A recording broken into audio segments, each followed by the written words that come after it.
시어머니 욕을 먹이려고 쓰는 글은 아님을 미리 밝힙니다. 어떻게든 해결책을 찾아주십사 쓰는 거예요. 50kg 후반대의 보통 체격인 새댁입니다. 키는 크지 않아서 통통한 편이에요. 오히려 먹는 걸 많이 먹는데 활동량이 많다 보니 먹는 양에 비해서 날씬한 편에 속하는 거고요. 아마 제가 일을 그만둔다면 살이 더 찌겠죠. 하지만 운동하는 것을 엄청 좋아해서 신진대사가 빠르기도 하고 한두 시간만 지나도 배가 고픈 체질입니다. 아침, 점심, 저녁 다 한 공기씩 챙겨 먹고 중간에 간식도 챙겨 먹는 스타일인데요. 결혼 전에 예비 시부모님과 외식을 몇 번 했는데 저의 잘 먹는 모습을 보고 엄청 좋아하셨어요. 남편은 어릴 때부터 입이 짧아서 말랐거든요. 이런 저에게 최근에 큰 고민이 생겼습니다. 결혼 전엔 시댁에 간 적은 있지만 밥은 먹지 않고 인사차 간 거라 과일과 차만 먹었어요.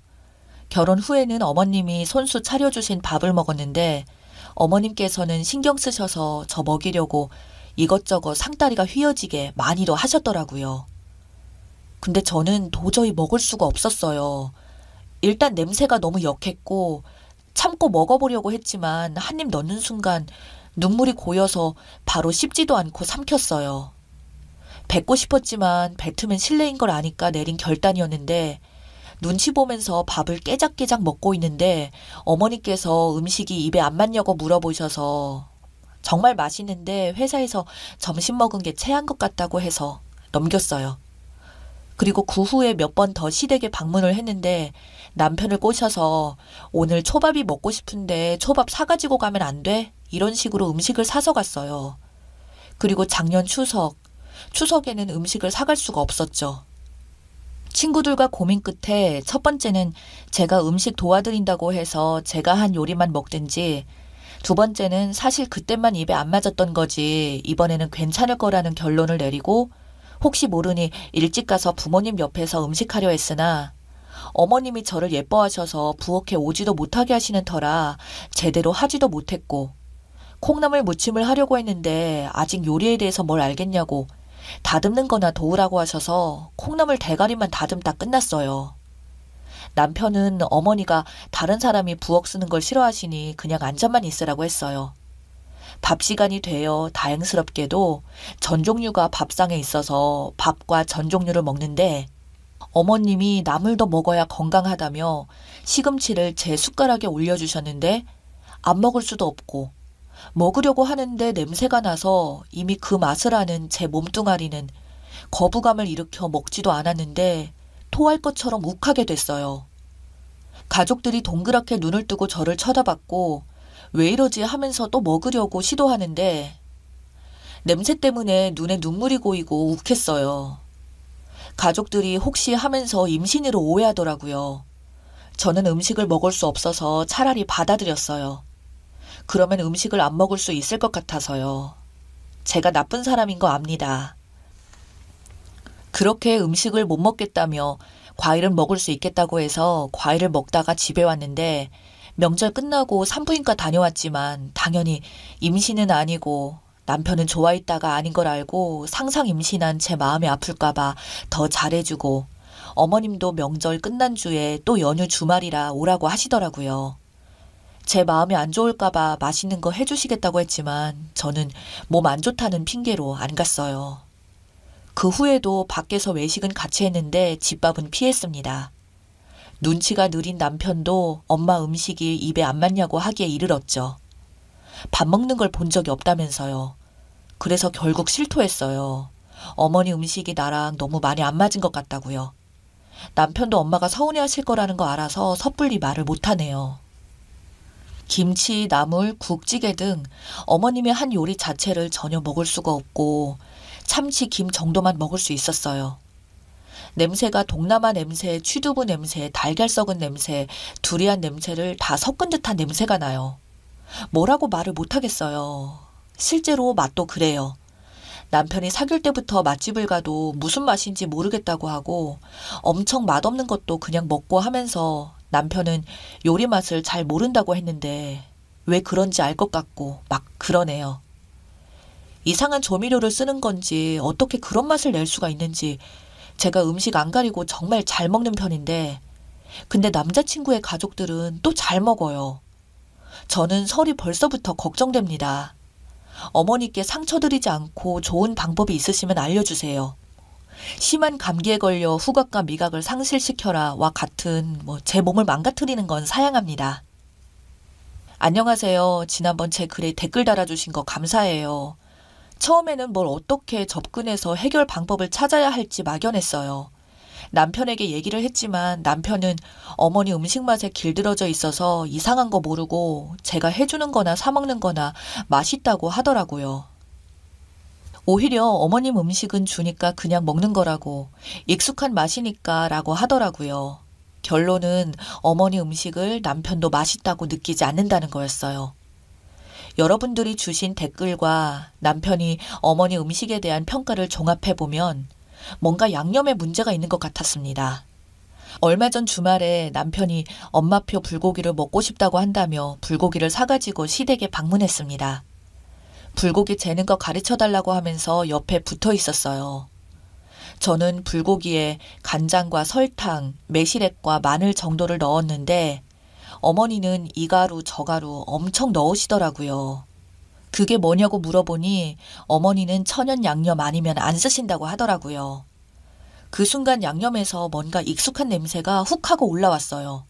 어머니가 어떤 요리를 하던지 넣는다는 마법의 가루가 몸에 좋은 멸치, 새우, 버섯 이런 건데 거기서 그런 냄새가 나더라고요. 마치 상한 것 같은 꼬릿한 냄새, 아주 역한 냄새요. 이때다 하고 말씀드렸어요. 어머니 이거 상한 것 같아요 라고 하니 어머니가 냄새를 맡아보시는 거예요. 근데 난 아무 냄새 안 나는데 라고 하시는 겁니다.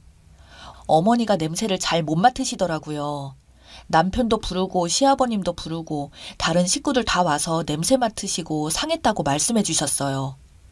어머니가 양념통을 가스레인지 가까이 놓고 쓰시고 식구들 먹인다고 일부러 천연으로 준비하시니 벌레들이 꼬이고 상한 듯 해요. 그리고 양념도 비율이 있기 마련인데 그걸 전부 섞어 놓았으니 냄새도 나고 제대로 맛을 못 낸 듯 하더라고요. 어머니는 그게 상한지도 모르시고 맛도 잘 못 느끼시고요. 아무튼 그날 불고기는 부족한 요리 솜씨지만 제가 간단하게 양념을 해서 먹었어요.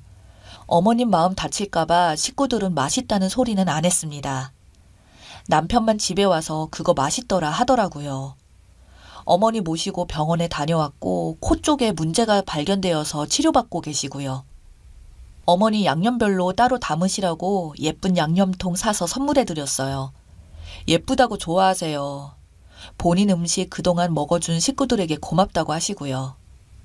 자연식 마니아이셔서 조미료 안 쓰실 테지만 이거 하나 먹어봐라 하고 주신 시금치 무침은 맛있더라고요. 소금하고 참기름, 마늘, 통깨만 넣으셨대요. 여러분들 덕분에 현명하게 해결할 수 있었어요. 이렇게 글을 쓰지 않았다면 고민하면서 어찌할 바를 몰랐을 것 같아요. 앞으로도 결혼 생활에 궁금한 점이 있을 때 조언을 또 구하겠습니다. 모두 건강하시기 바랍니다. 정말 고맙습니다. 댓글입니다. 음식에 소금이나 간장 대신 이상한 건강조미료를 넣기 시작하면 맛이 역 같아지는데요. 골목 식당 보면 아시겠지만 정성껏 음식을 해도 양념을 궁합에 안 맞게 하고 간을 못 맞추면 정성 들인 쓰레기밖에 안 됩니다. 시어머니한테 대놓고 말하기 어렵다면 최대한 시댁에서 집밥 먹지 마세요. 아니면 님이 메인 요리를 하나 만들어 가시든가요. 친정에서 어머님 드시라고 고기 나눠주셨다고 하면서 갈비찜에서 가시거나 묵은지가 생겨서 해봤다며 묵은지 김치찜처럼 조리해서 시댁 가서는 데우기만 하면 먹을 수 있게요. 그리고 남편 입 짧은 게 시어머님 음식 탓일 겁니다. 어릴 때부터 하도 역하고 이상한 걸 먹이니까 애가 살려고 음식을 먹는 즐거움을 끊어버린 거죠. 이제라도 먹는 즐거움을 느낄 수 있게 옆에서 많이 도와주세요. 무슨 냄새가 나는 건지 이해가 안 가네요. 예전에 어떤 글에서 시어머니였나? 남자친구 엄마였나? 음식마다 전부 이상한 향신료 냄새나고 역해서 못 먹겠다고 했는데 알고 보니까 매번 손 씻고 핸드크림 바른 채로 요리한 거였음. 젓갈이나 조선간장인가 국간장으로 간을 하시나 보네. 겁나 구린데. 근데 나 육지 사람인데 바닷가에 있는 큰 집 가면 밥 못 먹음. 냄새 구려서. 시어머님 댁에서 국간장 정말 젓갈 냄새 같은 고약한 냄새가 나는데 집에서 그 냄새가 배어 있어요. 된장도 담아 드시는데 된장에서 구수한 냄새가 안 나고 동물 배설물 냄새가 나서 버렸어요. 시어머니는 그 냄새를 못 맡는 건지 아니면 본인이 정성 들여 만든 거라 냄새나도 참고 먹는 건지 모르겠어요. 시댁에 가면 진짜 알 수 없는 꼬리꼬리한 냄새가 나서 비위상해 죽겠어요. 완전 제 이야기인 줄. 주작 아니에요. 여러분, 저희 시어머니 음식도 똑같아요. 현실적인 거라면 음식 하실 때 옆에서 계속 봐요. 가라고 해도 남편이 어머님 음식을 먹고 싶어 하는 듯해서 배우려고 한다는 핑계 같은 거 대면서 끝까지 봐요. 정상적으로 재료를 썼는데 저럴 수가 없으니 대체 뭘 넣었나 봐요. 그게 뭔지 알아낸 다음에 저는 그거 잘 못 먹는다. 그걸 넣은 음식은 입에 맞지 않는다고 남편과 시어머니에게 솔직히 말해야 할 것 같아요. 정상적이라면 며느리 올 때 만든 음식은 그걸 뺀 걸 해준다던가 하겠죠. 그 나이 때 어머님들은 TV에서 효소, 뭐가 좋다 혹은 몸에 좋다고 하면 무조건 넣으시는 분들이 있어요. 님이 말했을 때 남편의 반응은 어땠나요?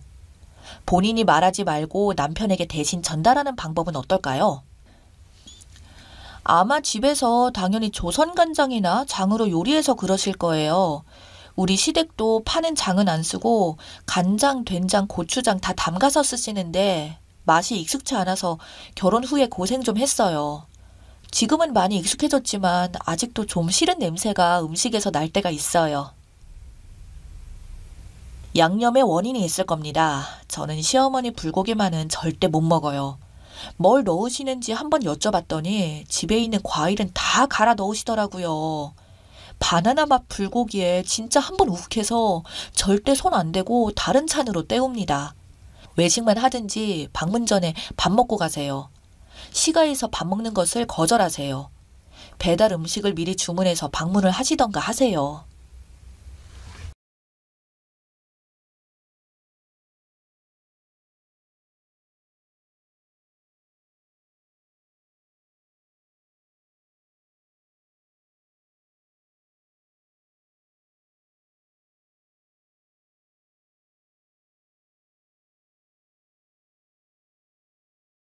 저는 올해로 67살이 된 여자입니다.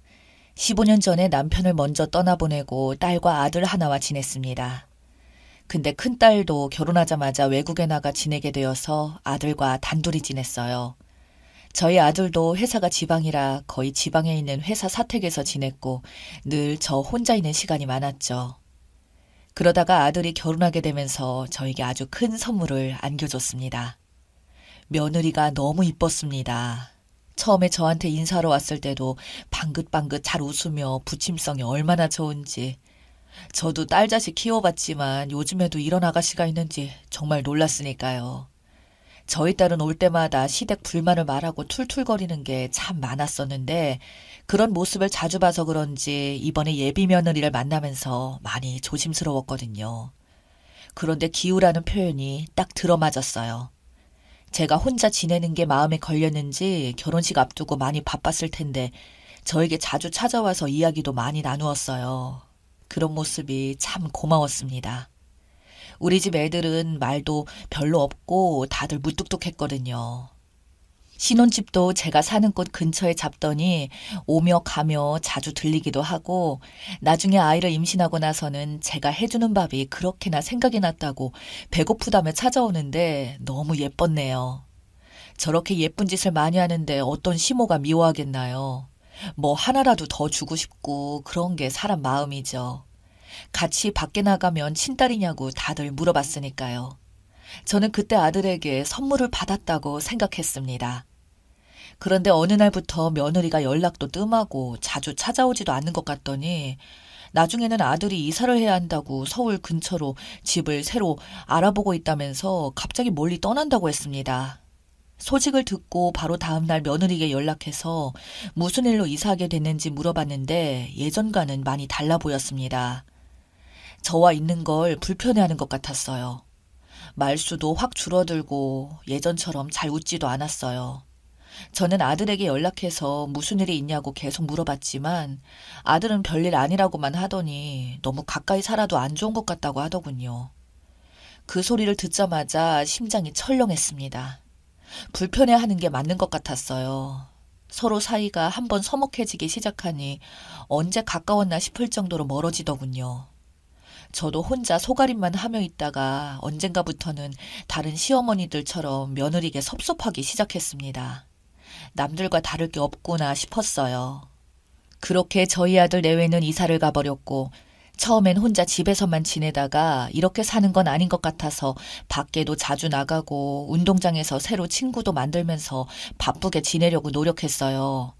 새벽에 운동하다가 알게 된 친구가 있는데 저랑 나이도 같고 남편 없는 것도 똑같고 자식들도 얼추 비슷했습니다. 자주 만나서 이야기도 나누고 놀러 다니기도 하면서 예전처럼 바쁘게 지냈어요. 그러던 어느 날 주말이었어요. 그날도 원래 그 친구와 만나기로 했었는데 갑자기 아들 내외가 찾아왔다고 안 된다고 하길래 알겠다고 하고는 집에 있었습니다. 근데 그 친구에게 전화가 왔어요. 다들 나가서 이제 좀 한가하다고 만나자고 해서 저도 나가봤습니다. 손주들이 너무 뛰어다니길 좋아해서 동네 근처에 있는 키즈카페에 보냈다고 요즘 애들은 거기서 논다고 하더라고요. 저야 평생 그런 곳은 가본 적도 없고 들어본 적도 없어서 궁금하긴 했습니다. 놀이터 같은 곳을 카페 안에다가 만들어 놓고는 부모들은 좀 쉬고 아이들은 뛰어노는 곳이라며 그 덕분에 집이 좀 조용해졌다고 했습니다. 그때 갑자기 친구가 옆에서 전화를 받더니 알겠다고 거기로 가겠다고 하는 겁니다. 며느리에게 전화가 왔다고 애들 가방을 집에 놓고 와서 가져다 줘야겠다면서 저보고 할 일 없으면 같이 가자고 하길래 키즈카페라는 것이 뭐 하는 곳인가 궁금하기도 했고 나중에 저도 손주 데리고 갈 수도 있으니 같이 가보자고 했어요. 그렇게 친구 따라서 도착을 했습니다. 입구에 멀뚱하게 서서 기다리고 있었어요. 카페라고 해서 규모가 작은 줄 알았는데 엄청 크기도 하고 애들 좋아하는 건 다 있고 그 친구는 며느리 만나서 한참 동안 무슨 이야기를 하고 있었고 저는 이곳 저곳을 둘러보는데 그때 엄청 익숙해 보이는 뒷모습이 보였어요. 뒷모습이 영락없는 저희 아들이었습니다. 근데 같이 손잡고 있는 아이는 저희 손주가 아니었어요. 내가 다른 사람을 착각했나 싶어서 아니겠지 하고 나오려고 하는데 그 남자의 옆모습이 살짝 보였어요. 옆모습도 저희 아들이 맞았어요. 손으로 땀을 닦고 있는데 어떤 여자가 달려와서 제 아들 이마를 닦아주는 겁니다. 서로 마주보며 웃고 있더라고요. 곧바로 아들에게 달려가 물어보고 싶었지만 근처에 친구 아들 내외도 있던 상황이라서 정말 마지막 희망을 걸고 아들에게 전화를 걸어봤어요. 근데 땀을 닦고 있던 남자가 주머니에서 전화기를 꺼내받았습니다. 아들은 잠깐 마트에 나왔다고 주변이 시끄럽다고 하는데 전화기 너머로 들리는 소리는 아이들이 뛰노는 소리만 들려왔네요. 저는 더 이상 거기에 있을 수 없었어요.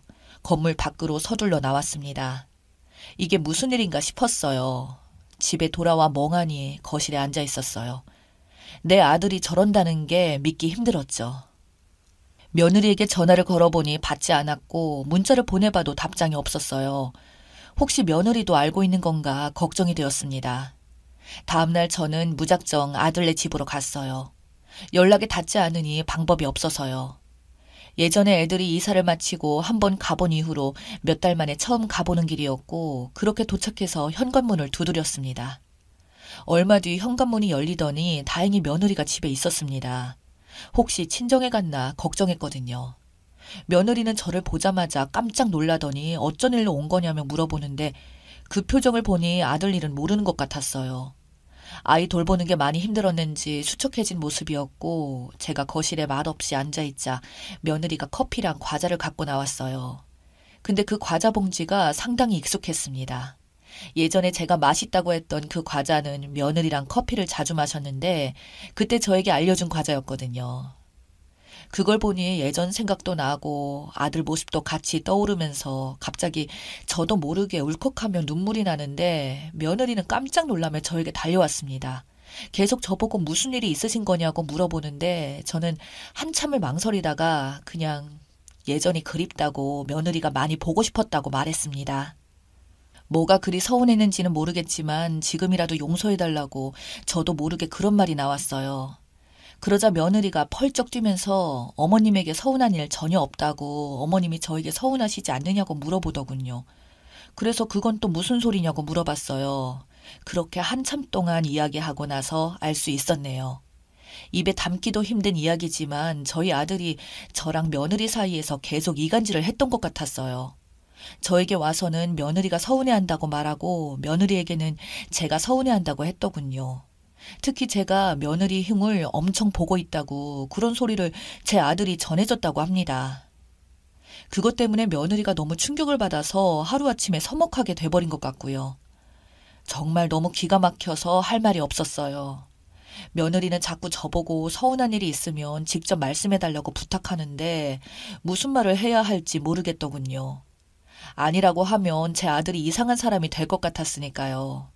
아들이 중간에서 이간질하는 이유는 뻔했어요. 그때 본 동네의 여자랑 아내 몰래 만나려고 멀리 이사를 하려고 한 것 같았습니다. 그것 말고는 사이좋은 고부관계를 굳이 이간질할 이유가 없었으니까요. 그렇게 또 무거운 가슴을 안고 집에 와서 하루 종일 거실에 앉아 있었습니다. 생각하면 할수록 아들이 너무 괘씸했고 며느리가 불쌍했어요. 제가 중간에서 어찌해야 옳은 건지 너무 답답했습니다. 그리고 며칠 뒤 저희 아들에게 전화가 와선 저보고 뭐하러 며느리를 만나러 갔냐면서 그것 때문에 요즘 계속 짜증을 부린다고 다시는 며느리 만나지 말라고 하더군요. 이젠 그 말도 믿을 수 없었네요. 혼자 사는 어미를 이렇게 이간질까지 해서 떼어놔야 했는지 여자 하나 때문에 이런 기가 막힌 짓을 하고 있는 건지 너무 참담한 심정이었어요. 그래서 절대 용서하지 않기로 결심했습니다. 저는 그날부터 시간이 날 때마다 그때 갔던 키즈 카페를 갔습니다. 얼굴은 똑똑히 기억하고 있었거든요. 그걸 어찌 잊겠나요? 근데 아무리 계속 들려봐도 만날 수 없었고 도무지 그 여자를 찾을 방법이 없었어요. 서로 같이 있는 모습을 봐야 제가 나서서 혼을 내든 머리채를 잡아 뜯든 할 텐데 막막했습니다. 그러다 어느 날 저희 집에 며느리가 찾아왔더군요. 거의 1년 만에 온 것 같았어요. 근데 표정이 좋지 않아 보였어요. 오자마자 제 아들 이야기를 꺼내길래 듣자마자 알 수 있었어요. 떨어져 사는 저에게도 걸렸는데 한 입을 덮고 사는 사람을 어찌 속이겠나요. 제가 저번에 며느리를 찾아가서 이야기했던 날 그때 며느리도 이상하다고 느꼈다고 했어요. 왜 자꾸 시어머니를 만나러 가지 말라고 하는지.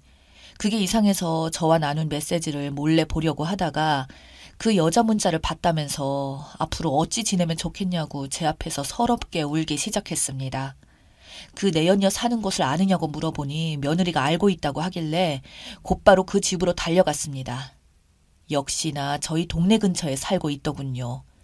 현관 벨을 누르고 문이 열리자마자 한바탕 난리를 쳤습니다. 며느리는 뒤에 있으라고 했어요. 내가 혼자 한다고 나서지 말라고 했습니다.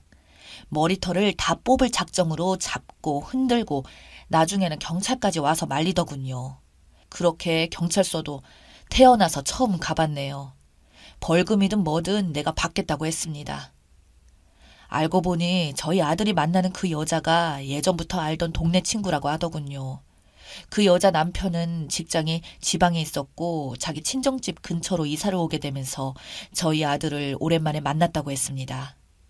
며느리는 옆에서 계속 울길래 그냥 마음 가는 대로 하라고 이혼을 해야겠으면 해도 된다고 했습니다. 내가 자식을 잘못 키워서 미안하다고 나중에 볼 일이 있을지 모르겠지만 다시 한번 미안하다고 하고 왔습니다. 근데 며칠 뒤 저희 며느리가 찾아와서는 이번 한 번만 넘어가기로 했다고 저희 아들이 각서를 써서 줬다고 했습니다. 그래서 그 각서를 한번 보자고 했어요. 뭐라고 썼는지 확인하고 싶었거든요. 법에 대해 전혀 모르는 제가 봐도 너무 허술해 보였습니다. 앞으로 다시는 바람 피우지 않겠다는 짧은 내용을 적어놓고 그 아래 지장 하나 찍어놨더군요. 저는 그걸 들고 근처 변호사를 찾아갔습니다. 변호사도 그러더군요. 법적 효력이 전혀 없다고. 아무 소용없는 종이라고 하길래 그럼 어디 써야 하냐고 물어봤습니다. 최대한 구체적이고 자세하게 써야 한다고, 그래야 나중에 효력이 있다고 하더군요. 바로 다음 날 아들과 며느리를 데리고 변호사를 찾아가서 다시 각서를 썼습니다. 다음에 바람을 피우면 아주 알거지가 될 정도로 조건들을 다 적어놨어요. 그게 제가 며느리에게 해줄 수 있는 전부였습니다. 이번 일로 당분간은 바람을 안 피울지 몰라도 사람이 쉽게 바뀌지는 않으니까요. 더 이상 저희 아들을 믿을 수 없었습니다.